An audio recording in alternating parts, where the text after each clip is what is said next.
Friends, welcome back in my YouTube channel spy study. मैं हूं प्रेम अग्रही। Dear students, पिछले video में हमने डिस्कस किया था प्रोग्रेसिव वेव के बारे में, या ट्रेवलिंग वेव जिसको हम कहते हैं, या हिंदी में उसका नाम था प्रगामी तरंग। आज के वीडियो में हम डिस्कस करने वाले हैं स्टैंडिंग वेव या स्टेशनरी वेव के बारे में, जिसको हिंदी में हम अप्रगामी तरंग का नाम देते हैं। डियर स्टूडेंट्स, इस टॉपिक को पढ़ने से पहले हमें ये जानने की कोशिश करेंगे क्या ये वेव भी प्रोग्रेसिव वेव की तरह एनर्जी का ट्रांसफर करता है एक स्थान से दूसरे स्थान तक, या नहीं करता है? क्या ये भी एनर्जी कैरी करता है?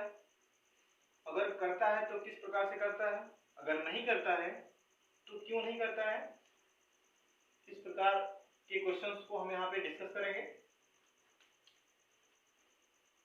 डियर स्टूडेंट्स, इस टॉपिक को पढ़ने से पहले हम इस स्टेशनरी वेव को जिस प्रिंसिपल से समझेंगे उसका नाम है सुपरपोजिशन प्रिंसिपल। सुपरपोजिशन प्रिंसिपल के बारे में आप लोगों ने पहले भी सुना होगा, हमारे द्वारा ही हो सकता है पिछले टॉपिक्स में या पिछले चैप्टर में सुने हो आप। अगर नहीं सुने हैं तो फिर कोई बात नहीं है, इस वीडियो में उसकी हम चर्चा कर देंगे। डियर स्टूडेंट्स, स्टेशनरी वेव की डिफिनीशन जानने से पहले हमें कुछ टॉपिक को क्लियर करना होगा। स्टेशनरी वेव में हमारे पास टू वेव्स होने चाहिए। क्या होने चाहिए? टू वेव्स होने चाहिए। टू वेव्स होने चाहिए जिसकी एम्पलीट्यूड क्या हो? सेम हो, और इन दोनों लाइट वेव की, इन दोनों वेव्स की एम्पलीट्यूड सेम हो, और इनकी फ्रीक्वेंसी भी जो है वो सेम हो। फ्रीक्वेंसी भी जो है वो सेम हो, लेकिन इनका जो ट्रेवलिंग हो वो क्या हो? अपोजिट डायरेक्शन में हो। अपोजिट डायरेक्शन में ये ट्रेवल करते हैं। इस प्रकार की सिचुएशन हम वेव ऑन स्ट्रिंग में देख सकते हैं, या स्टेशनरी वेव या स्टैंडिंग वेव को हम वेव ऑन स्ट्रिंग में भी देख सकते हैं, या आर्गन पाइप में क्रिएट या प्रोड्यूस जो साउंड वेव होती है उसमें भी आपकी स्टेशनरी वेव होती है। किस प्रकार से होती है इसकी चर्चा अभी हम करते हैं। तो यदि हम कह सकते हैं, डिफिनेशन बता सकते हैं, यदि टू वेव्स जिनकी एम्पलीट्यूड फ्रीक्वेंसी सेम हो, अपोजिट डायरेक्शन में चलकर सुपर इम्पोज हो। सुपर इम्पोज मीन्स अध्यारोपित हो। अध्यारोपित क्यों होंगी? क्योंकि फ्रीक्वेंसी सेम है, एम्पलीट्यूड सेम है, इस वजह से क्या होंगी? वो सुपर इम्पोज होंगी, यानी एक दूसरे से मिलना चाहेंगी या मिलेंगी, या फिर एक दूसरे पर चढ़ने का प्रयास करेंगी। ठीक है, तो इस प्रकार से जो है सुपर इम्पोज होंगी। सुपर इम्पोज के बाद जो रिजल्टेंट वेव क्रिएट होता है, जो रिजल्टेंट वेव प्रोड्यूस होता है, उसी को हम बोलते हैं स्टैंडिंग वेव। राइट? अगर समझ में ना आया हो तो फिर से एक बार देख लीजिए आप लोग। यदि दो तरंगे, टू वेव्स, ये दो वेव्स जिनकी एम्पलीट्यूड फ्रीक्वेंसी सेम हो, अपोजिट डायरेक्शन में चलकर अध्यारोपित हो, तो अध्यारोपित होने के बाद बनी या प्रोड्यूस हुई नई वेव या रिजल्टेंट वेव को हम स्टेशनरी वेव का नाम देते हैं। राइट? जनरली इसको हम आर्गन पाइप के अंदर प्रोड्यूस साउंड वेव को कह सकते हैं कि वो साउंड वेव, उसमें जो प्रोड्यूस होता है वो भी स्टेशनरी वेव होता है, या फिर वेव ऑन स्ट्रिंग का जो वेव होता है वो भी स्टैंडिंग वेव होता है। स्टेशनरी का मतलब ये होता है स्थिर। ठीक है, तो ये वेव क्या होता है? ट्रेवल नहीं करता है कंटिन्यूअसली। उसमें हमने प्रोग्रेसिव वेव में हमने क्या पढ़ा था? कंटिन्यूअसली प्रोग्रेस करता है। लेकिन यहाँ पर ये क्या होता है? स्टैंडिंग, रुका हुआ होता है, यानी स्टेशनरी मतलब स्थिर वेव होता है। तो हम समझेंगे, यदि पहली वेव जो है, हमने अगर बात करते हैं कि कोई स्ट्रिंग हमारे पास हो, स्ट्रिंग हो, इस प्रकार की स्ट्रिंग कोई हो, जिसके एक सिरे को अगर हम किसी फिक्स एंड से फिक्स कर दें, फिक्स एंड हमारे पास कोई है जिससे हम स्ट्रिंग के एक सिरे को जो है फिक्स कर दें, तो ये पहली वेव हमारे पास होगी, जिसकी डायरेक्शन जो है हमने इस प्रकार से दिखाया है। तो जब ये इसमें हम थोड़ा जब इस स्ट्रिंग को हम थोड़ा सा एम्पलीट्यूड देंगे, कुछ एम्पलीट्यूड इसको देंगे, तो यहाँ से क्या होगा, वेव क्रिएट होते हुए आगे की तरफ बढ़ेगा और फिक्स एंड से टकराने के बाद वो रिफ्लेक्ट बैक होगा, राइट। रिफ्लेक्ट बैक होकर के इस तरह से आगे बढ़ जाएगा। दैट इज इसकी जो डायरेक्शन होगी वो इस प्रकार की होगी। तो ये हमारे पास होगी फर्स्ट वेव, ये हो गई आपकी सेकेंड वेव। अगर इसको हम स्ट्रिंग में समझने का प्रयास कर रहे हैं तो ये आपका होगा जो कि इस फिक्स एंड पर क्या कर रहा है, इंसिडेंट हो रही है, तो इसको हम कह देंगे कि ये क्या है, इंसिडेंट वेव है। क्या है, इंसिडेंट वेव है।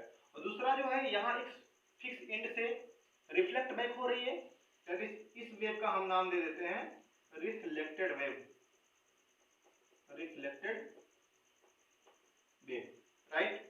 ये हो गया हमारा रिफ्लेक्टेड वेव। तो हम देख रहे हैं कि ये फर्स्ट वेव है, ये सेकंड वेव है। दोनों वेव्स क्या हो रही हैं, यहां से ये निकल रही है। इस फर्स्ट वेव का ये क्या है, फर्स्ट वेव का जो है ये आपका क्रस्ट है, और फर्स्ट वेव का ये क्या है, ट्रफ है। ये फर्स्ट वेव का क्रस्ट है और ये फर्स्ट वेव का ट्रफ है। ट्रफ मीन्स होगा आपका गर्द और क्रस्ट मीन्स होता है शीर्ष।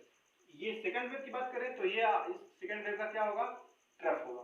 ये सेकंड वेव का क्या होगा, क्रस्ट होगा। ये सेकंड वेव का ट्रफ होगा, ये सेकंड वेव का क्रस्ट होगा, सॉरी क्रस्ट होगा। तो इस प्रकार से हम देख रहे हैं कि फर्स्ट वेव का क्रस्ट, सेकंड वेव का ट्रफ एक दूसरे पर फॉल हो रहा है, एक दूसरे पर फॉल हो रहा है। दूसरी सिचुएशन ये आती है कि दूसरे का फर्स्ट वेव का जो है, अगर फर्स्ट की बात करें तो फर्स्ट वेव का जो है ये आपका ट्रफ होगा, सेकंड वेव का जो है क्या होगा, क्रस्ट होगा। एक दूसरे पर फॉल हो रही हैं, तो इस प्रकार से ये क्या बना रही है, एक पैकेट बना रही है। ये एक पैकेट बना रही है।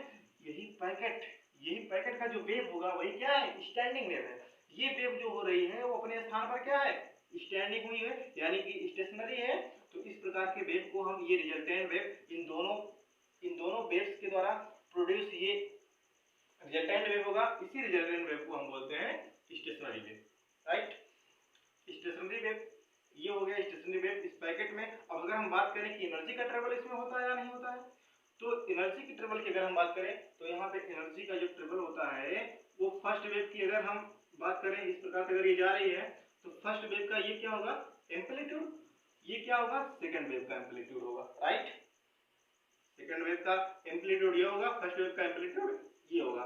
तो फर्स्ट वेव का एम्पलीट्यूड, तो यहाँ पे एनर्जी सिर्फ ट्रेवल करेगी कहां से, कहां से, एम्पलीट्यूड के सिचुएशन में ये क्या करेगी, वो ट्रेवल करेगी, ना कि एक स्थान से दूसरे स्थान ट्रेवल करती है। तो यहाँ पे एनर्जी का जो सिचुएशन होता है, क्या स्थिति होती है एनर्जी की, तो वो अपना यही इसी पैकेट के अंदर जो है क्या करता है, ट्रेवल कर सकता है, एक स्थान से दूसरे स्थान तक नहीं होता है, यानी कि इसमें एनर्जी का ट्रांसफर ना के बराबर कह सकते हैं हम, इसमें एनर्जी का ट्रांसफर नहीं होता है, ठीक है। तो फ्रेंड्स यहाँ पर हम बात करते हैं अगर कि ये जो हमारा इंसिडेंट वेव है, अगर हमने एक प्रिंसिपल की बात की थी स्टार्टिंग में ही, स्टैंडिंग वेव को समझने के लिए हमारे पास सुपरपोजिशन प्रिंसिपल होना चाहिए। सुपरपोजिशन प्रिंसिपल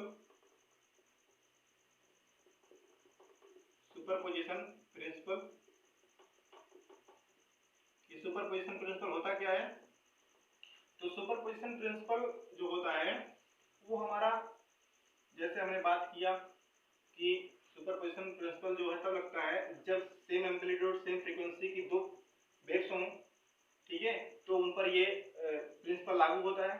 दैट इज कह सकते हैं कि यहाँ पर हमने दो वेव्स लिया है ऐसे में, तो ये हो गई आपकी इंसिडेंट वेव और ये हो गई आपकी रिफ्लेक्टेड वेव। अगर हम बात करते हैं कि इस इंसिडेंट वेव के लिए, अगर हम इंसिडेंट वेव की बात करें तो इंसिडेंट वेव के लिए जो इंसिडेंट वेव का इक्वेशन होगा, समीकरण होगा, वो आपको हम कह सकते हैं कि अगर ये इंसिडेंट वेव है तो इसको हम y से रिप्रेजेंट कर सकते हैं, यानी y जो है इसका डिस्प्लेसमेंट इक्वेशन होगा, I मींस होगा इंसिडेंट वेव, राइट। तो yi को हम लिख सकते हैं a sin omega t minus के एक्स, राइट। जहाँ एक्स क्या होती है, डिस्टेंस होती है, टी टाइम होता है, ओमेगा आप जान ही रहे हैं, और एंगुलर वेलोसिटी होती है, और ए जो होता है यहाँ पर एम्पलीट्यूड होता है। तो इस प्रकार से जो आपके इंसिडेंट वेव का क्वेश्चन आएगा वो वाई आई इक्वल टू आएगा ए साइन ओमेगा टी माइनस के एक्स। इसी प्रकार से आपका जो रिफ्लेक्टेड वेव होगा, ये वाला सेकंड वेव जो होगा रिफ्लेक्टेड वेव होगा, जो यहाँ फिक्स इंड से टकराने के बाद रिफ्लेक्ट बैक होकर के आ रही है, इस वेव का क्वेश्चन अगर हम लिखेंगे, इसको हम वाई आर का अगर नाम दे दें, क्योंकि आर मीन्स रिफ्लेक्टेड वेव, तो वाई आर का नाम दे दें, तो यहाँ पे होगा ए साइन ओमेगा टी प्लस के एक्स, राइट। तो इस प्रकार से ये क्वेश्चन बनेगा आपका इंसिडेंट वेव का, ये क्वेश्चन बनेगा आपका रिफ्लेक्टेड वेव का, और सुपरपोजिशन थ्योरम लगाएंगे तो यहाँ पर y total, y total equal to क्या होगा, y i plus y r, right.